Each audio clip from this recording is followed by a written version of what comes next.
Good morning class. आज हम लोग अपने हिंदी व्याकरण का अगला चैप्टर पढ़ेंगे। आप लोगों को पिछले चैप्टर में जो भी समझा दिया गया है आप लोगों ने उसे समझ लिया होगा और लिख भी लिया होगा। उसका क्वेश्चन आंसर भी आप लोगों को पीडीएफ के माध्यम से मिल गया था। आज हम दूसरा चैप्टर स्टार्ट करेंगे। हमारा दूसरा चैप्टर है वर्ड विचार। दूसरे चैप्टर का शीर्षक क्या है? वर्ड विचार। इसमें हम वर्ड के बारे में पढ़ेंगे। वर्ड क्या होता है और वर्ड से क्या बनता है। तो चलिए मेरे साथ आप लोग देखिए। खरगोश गाजर खाता है। इस वाक्य में अनेक शब्द आए हैं। प्रत्येक शब्द में कई ध्वनियाँ हैं।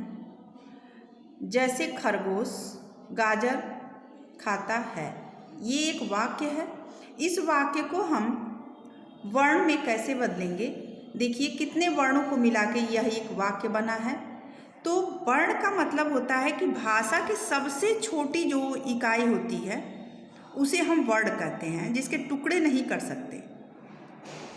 जैसे ख प्लस अ प्लस र प्लस ग प्लस ओ श प्लस अ। ख और अ मिला के पूरा ख हुआ है। हमने आपको समझाया भी था पिछले क्लास में कि व्यंजन हमेशा अधूरा होता है। जब स्वर मिलता है तो व्यंजन पूरा होता है।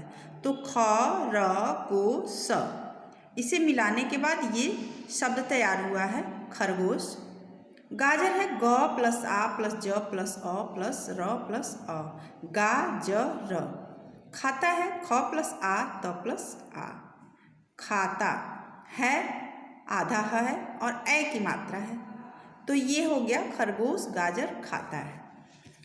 इन ध्वनियों के और अधिक टुकड़े नहीं किए जा सकते। अब ये जो अलग अलग जो आपके वर्ड दिए हैं इसके हम और अधिक टुकड़े नहीं कर सकते। इन ध्वनियों को वर्ड कहते हैं। इस प्रकार भाषा की वह सबसे छोटी इकाई जिसके टुकड़े नहीं किए जा सकते उसे वर्ण कहते हैं।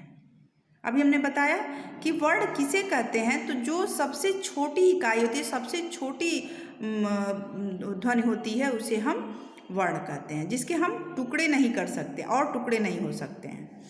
वर्णों के व्यवस्थित समूह को वर्णमाला कहते हैं। अब देखिए जो व्यवस्थित समूह होता है वर्णों का उसे हम वर्णमाला कहते हैं। हिंदी में वर्ण दो प्रकार के होते हैं। अब वर्ण कितने प्रकार के होते हैं? तो वर्ण दो प्रकार के होते हैं। पहला है स्वर और दूसरा व्यंजन। पहला स्वर क्या होता है देखा जाए। स्वर वे वर्ण हैं जो बिना किसी अन्य ध्वनि की सहायता के बोले जाते हैं। इनका उच्चारण करते समय हवा बिना किसी रुकावट के मुख से बाहर निकलती है। हिंदी की वर्णमाला में कुल 11 स्वर हैं। स्वर कहते किसे हैं? जैसे देखिए अ, आ, ई, उ, री, ए, ओ, औ।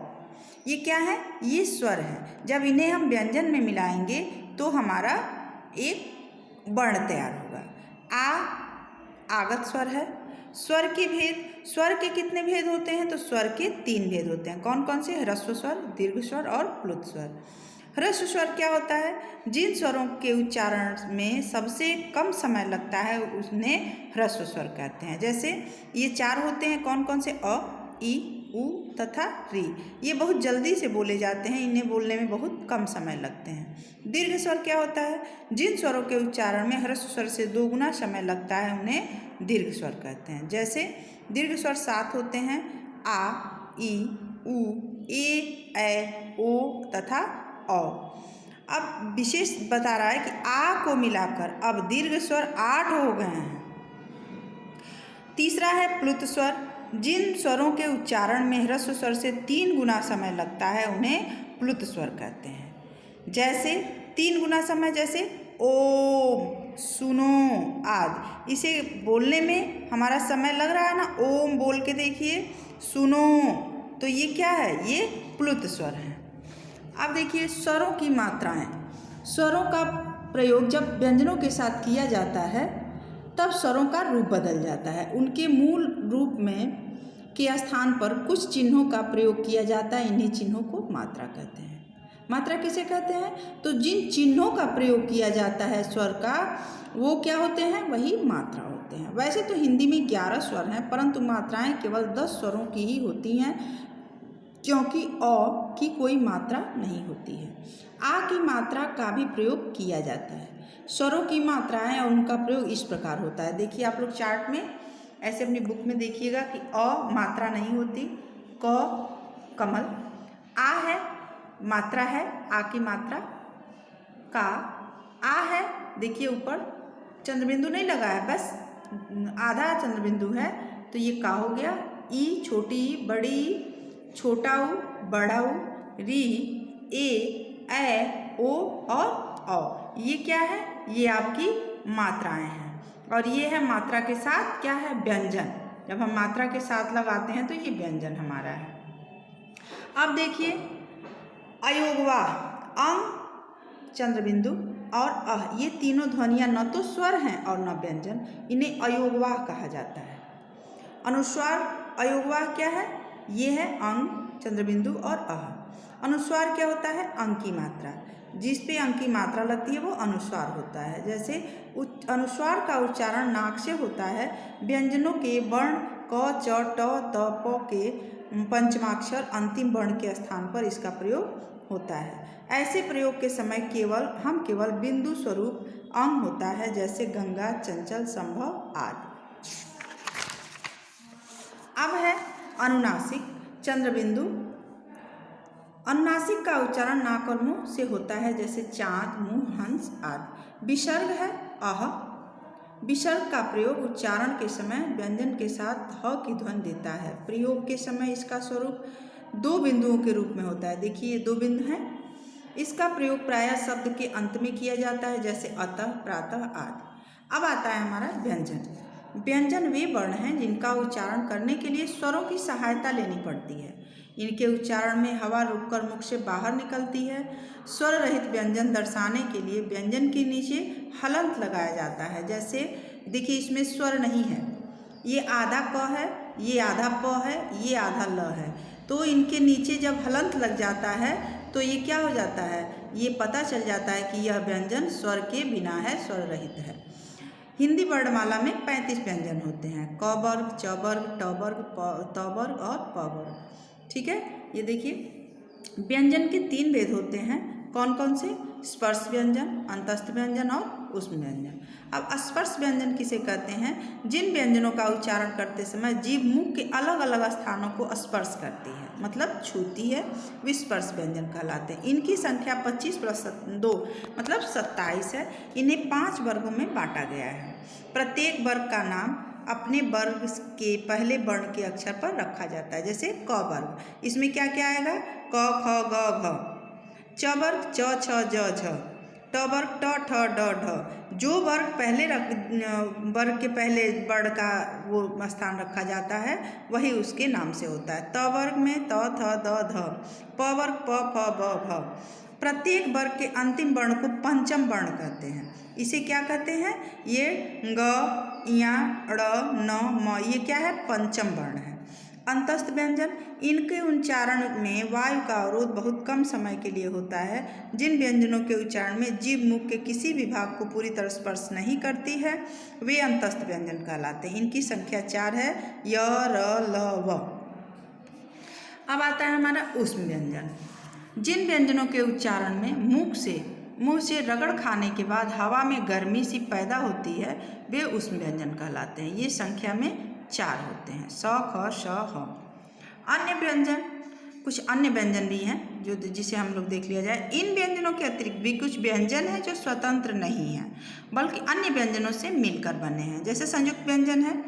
संयुक्त व्यंजन क्या होता है कि एक से अधिक व्यंजनों के मेल से बनने वाले व्यंजन संयुक्त व्यंजन कहलाते हैं। संयुक्त व्यंजन मुख्य रूप से 4 होते हैं। अब देखिए संयुक्त व्यंजन किसे कहते हैं? जब 2 व्यंजन ही मिलके एक शब्द बनते हैं, एक व्यंजन बनते हैं तो उन्हें संयुक्त व्यंजन कहते हैं। जैसे आधा क और स मिला के क्षत्रिय वाला छ बना है, जैसे क्षमा, क्षण। आधा त और र मिला के त्र बना है, त्रिशूल, त्रिभुज। ज और य मिला के ज्ञ बना है, ज्ञानी और ज्ञात। श और र, आधा स और र मिला के स्र बना है, श्रुतलेख और श्रेणी। अब आता है हमारा द्वित्व व्यंजन। जब एक ही व्यंजन का पहली बार बिना स्वर के 2 बार प्रयोग किया जाता है द्वितीय व्यंजन कहलाता है। इसे समझने की बात है कि जब एक ही व्यंजन का जो पहला व्यंजन होता है वो क्या होता है, आधा होता है, मतलब बिना स्वर के होता है, तो उसे, और दूसरा व्यंजन पूरा स्वर के साथ होता है, उसे हम क्या कहते हैं, द्वितीय व्यंजन। जैसे देखिए दिल्ली, इसमें डबल ल है, 2 ल है, आधा है। ये जो आधा ल है ये क्या है, ये स्वर के बिना है, तो लिखा ऐसे है दिल्ली, यानी द्वितीय व्यंजन आधा ल और पूरा ल है, इसलिए ये द्वितीय व्यंजन है। मतलब 2 व्यंजन है, एक आधा एक पूरा है, इसलिए ये द्वितीय व्यंजन। जैसे बच्चा, खट्टा, पक्का, इसमें 2 व्यंजन हैं, तो ये क्या हो गया, द्वितीय व्यंजन हो गया। संयुक्ताक्षर किसे कहते हैं, जब स्वर रहित व्यंजन का अपने से अलग स्वर सहित व्यंजन से मेल होता है तब वह संयुक्ताक्षर कहलाता है। जैसे सत्य, नियुक्त, शास्त्र, स्वास्थ्य आदि। 2 व्यंजनों को मिलाकर लिखने के नियम। अब देखिए 2 व्यंजनों को मिला के हम कैसे लिखते हैं, जब खड़ी पाई वाले किसी व्यंजन को और रहित करके दूसरे व्यंजन के साथ लिखा जाता है तो उस व्यंजन की खड़ी पाई को हटा दिया जाता है। खड़ी पाई मतलब क्या, जो ऐसे लाइन खींची जाती है उसे खड़ी पाई कहते हैं। जैसे प है, इसे आधा लिखना है तो इसके आगे की ये जो खड़ी पाई जो लाइन है उसे हटा के यहाँ हम आधा प ऐसे लिखेंगे। जैसे प्यास, आधा ध ऐसे लिखेंगे। न, देखिए बीच में आधा न भी लिखा है, और ये अन्न। आधा ख लिखना है, खड़ी पाई हटा दिए हैं, ख्याति हो गया है। ग, बीच की लाइन हटा दी गई है, पूज्य।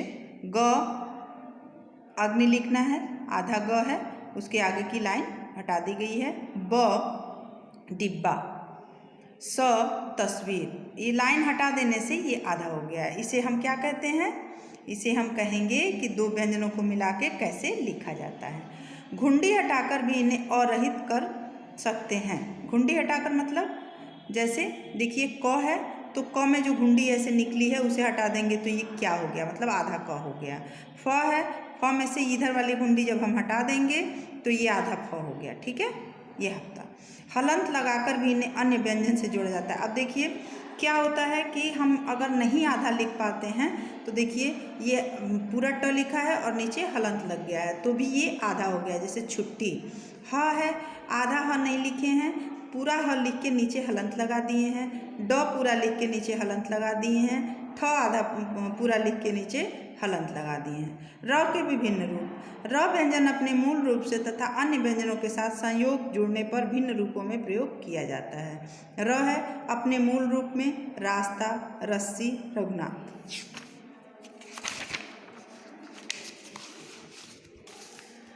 यदि र स्वर रहित हो तो वह अपने आप में आने वाले व्यंजन के ऊपर लग जाता है। अब देखिए यहाँ थोड़ा सा आप लोगों को समझना है कि यदि र स्वर रहित मतलब इसमें स्वर नहीं है, आधा है, तो वह अगर अगर हो तो वह अपने बाद वाले व्यंजन के ऊपर लग जाता है। जैसे ऊपर भी हम लगा सकते हैं, जैसे कर। अब ये क और र और म बीच में है र, तो इसे हम कैसे लिखेंगे, हम ऊपर लिख के भी इसे लगा सकते हैं। वर्षा, व प्लस र प्लस सा, तो ये स के ऊपर लगा देंगे तो हो जाएगा वर्षा। आशीर्वाद, आशी के बाद र है आधा, तो हम व के ऊपर इसका मात्रा लगा देंगे, आशीर्वाद हो गया। यदि र के पहले कोई रहित व्यंजन होता है तो वह उसकी पाई मतलब पैर में जुड़ता है, जैसे क्रम। अब देखिए पाई, ये पैर का मतलब क्या होता है, ये हमारी जो ये हमने लाइन खींची है खड़ी पाई, उसके नीचे यहाँ पैर के पास जब हम ऐसे लाइन बना देंगे तो क्या हो जाएगा, ये आधा हो जाएगा, आधा र, तो क्रम हो गया, प्रण हो गया, समुद्र हो गया आदि, ये ऐसे ही बनेगा। जब स्वर रहित र से पहले स्वर रहित ट, ड आते हैं तो उनके नीचे क्या होता है, ऐसे देखिए ये किया गया है, जुड़ता है, जैसे ट्रेलर, ड्रम, ड्रेस, राष्ट्र, ट्रक आदि। इस तरह के अधिकांश शब्द अंग्रेजी भाषा के हैं। अब देखिए वर्ण विच्छेद, शब्दों के वर्णों का अलग अलग करके लिखने को वर्ण विच्छेद कहते हैं। जैसे दिनकर, दी न क र अलग अलग करके लिखा गया है, हमने आप लोगों को स्टार्टिंग में ही बताया है। कुसुम, क उ स उ म उ, कुसुम हो गया। बर्तन, ब अ र अ त अ न अ। स्वाद, स व प्लस आ प्लस द प्लस अ। क्षमा क प्लस स प्लस अ प्लस म प्लस आ। ये ऐसे हो गया। अब वर्णों का उच्चारण देखते हैं। वर्ण उच्चारण कैसे होता है? वर्णों का उच्चारण मुख के भीतर के अलग अलग स्थानों से किया जाता है। प्रत्येक वर्ण मुख के निम्नलिखित किसी न किसी अंग की सहायता से बोला जाता है। कंठ, तालु, मूर्धा, दांत, ओष्ठ और नाक। तालिका में वर्ण और उनका उच्चारण स्थानों को दर्शाया गया है। ये देखिए तालिका जो बनाई गई है आप लोगों की बुक में, ये बुक से आप लोग तालिका को ध्यान से देख के पढ़ेंगे। ठीक है, ये आपका चैप्टर आज समाप्त होता है। आप लोगों का इसका क्वेश्चन आंसर सब जाएगा आप लोगों के पीडीएफ से। तो एक्सरसाइज और क्वेश्चन आंसर आप लोगों का पीडीएफ से जाएगा। देखिए हमारा एक्सरसाइज है। एक्सरसाइज में ही हम आप लोगों को होमवर्क दे रहे हैं। आप लोग खुद से अपनी बुक में एक्सरसाइज करेंगे। जो हम बता रहे हैं उसको ध्यान से देखिए। सही उत्तर पर चिन्ह लगाओ। किन स्वरों के उच्चारण में सबसे अधिक समय लगता है? ह्रस्व स्वर में, दीर्घ स्वर में या प्लुत स्वर में? तो दीर्घ स्वर में लगता है। इसे आप लोग टिक कीजिए। स्पर्श व्यंजनों की संख्या कितनी होती है? 20, 27 या 30? तो स्पर्श व्यंजनों की संख्या 27 होती है। उस व्यंजन उच्चारण के समय मुख में क्या पैदा करते हैं? ठंडक, आवाज़ या गर्मी? तो हम लिखेंगे गर्मी। इनमें किस शब्द में द्वितीय व्यंजन का प्रयोग किया गया? त्रिभुज, नियुक्त और बिल्ली? तो बिल्ली। ठीक है, अब देखिए ये इसमें आप लोगों को करना है। नीचे दिए गए संयुक्ताक्षरों को संयुक्ताक्षरों और संयुक्त व्यंजनों से दो दो शब्द बनाइए। स्र से श्रमिक हमने एक बना दिया, एक आपको लिखना है। त्र से त्रिशूल आप लोगों को लिखना है एक। न्य से अनन्या, सत्य, डिब्बा। ठीक है, आप लोग का अगला एक्सरसाइज दी गई मात्राएं लगाकर 3-3 शब्द बनाओ।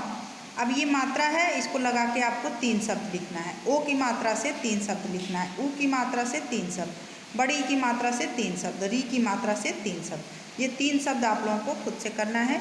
ये सब आप लोगों का होमवर्क भी है और आप लोगों का एक्सरसाइज भी है। सही स्थान पर अनुस्वार या अनुनासिक लगाओ। जैसे दिखा है अगध, तो जब हम अनुस्वार लगाएंगे तो ये क्या हो जाएगा? अंगद। क्या हो जाएगा? अंगद। ठीक है, देखिए हम एक बता दे रहे हैं। अब ये अनुनासिक लगाना है इसमें, धुआं, तो धुआं।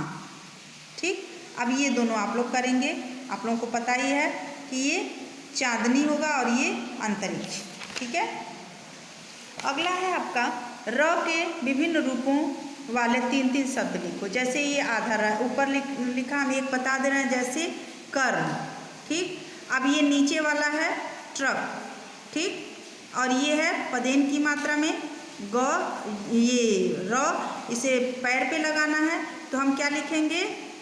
प्रेम। ठीक हो गया। अब ये दो दो आप लोगों को लिखना है। नीचे दिए वर्णों को जोड़कर शब्द बनाओ। ये तो आप लोग लिख ही लेंगे, म प्लस ओ प्लस र प्लस ओर, मोर। ठीक है, पूजा, पूजा। ठीक, तो नहीं,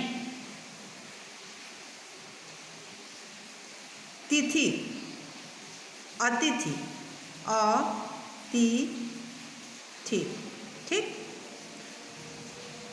प आधा त और पूरा त, पत्ता, क क्रम। ठीक है, अब हम देखते हैं नीचे के शब्द। नीचे दिए शब्दों का वर्ण विच्छेद करो। अब इसे आप लोगों को अलग अलग करके लिखना है। जैसे अ प्लस न आधा, फिर अ प्लस आधा न प्लस द प्लस अ, ऐसे। इसे आप लोगों को पूरा करना है। ये आप लोगों का चैप्टर हो गया। हमने आप लोगों को बताया कि वर्ण विचार में वर्ण किसे कहते हैं? भाषा की सबसे छोटी इकाई जो टुकड़े नहीं किए जा सकते उसे हम वर्ण कहते हैं। और वर्ण के कितने भेद होते हैं? तो स्वर और व्यंजन। ठीक है, स्वर किसे कहते हैं?